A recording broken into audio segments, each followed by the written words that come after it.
Hey everyone, welcome back. Just got a quick video for you today on how to diagnose your dishwasher. Is it starting but it won't run? Well, in this video I'm going to be showing you what it could be. So this specific dishwasher is a KitchenAid. However, this should pretty much apply to any dishwasher.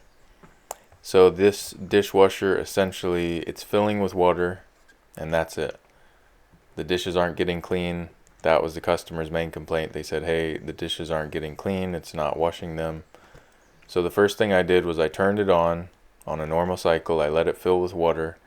I made sure it filled with water. And then normally when the wash pump motor was supposed to kick in and start circulating that water and actually start spraying the dishes down, nothing, just silence. So my next step of troubleshooting is going to be to go underneath to the wash pump motor. And in order to do that, you have to take off that bottom kick panel or trim, however you want to say. Usually they have screws, however some of them, like this one, just has these plastic little plastic things that you just turn with a flathead. Take that off, pull the insulation out, that padding foam you saw there, and now you can have access to all the wires and everything underneath it. So be careful. First things first, put your PPE on, your gloves, your glasses, knee pads. This dishwasher is live, so essentially what I'm doing right now is I'm just looking at it and kind of gently, cautiously poking around, moving around the wires, trying to see if the wash pump motor will just start working, like maybe it's a loose connection, or I'm also inspecting to see if there's any rodent chew or anything. And at this point what I've done is I've reached all the way back to the wash pump motor. I've disconnected that wire connector, and now I'm going to get my digital multimeter and check for voltage.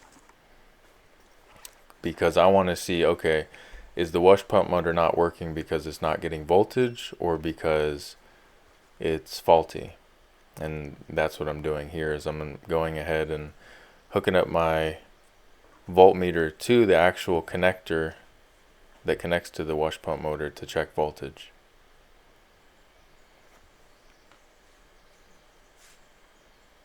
And here what I'm doing is I'm actually starting it because I had drained all that water out.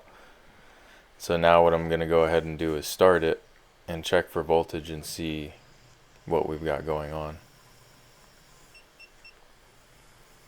Alright, as you can see there, I've got 107 volts.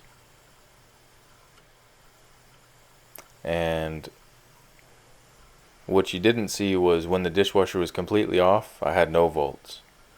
Right, I had no volts AC or ACV, however you want to say it. And then when I turn the dishwasher on, now I've got 107 volts. And then after it finishes filling with water, it's actually going to pulse. It's going to start pulsing and hitting 120 volts, which you'll see in a minute here. So essentially at this point we know we have voltage going to the wash pump motor. However, the pump motor isn't working, so we know that the pump motor is faulty. Hey, thanks for watching everyone. I really appreciate you. Hope this helped you diagnose your dishwasher or kind of give you an idea as to what's going on with it. Thanks again to all my new subscribers and anyone liking and commenting. It really means a lot and is helping this channel grow. Look forward to seeing you in the next one, and leave some comments down below with some specific appliances you want to see, or if you've got any feedback. Alright, see you in the next one. Later.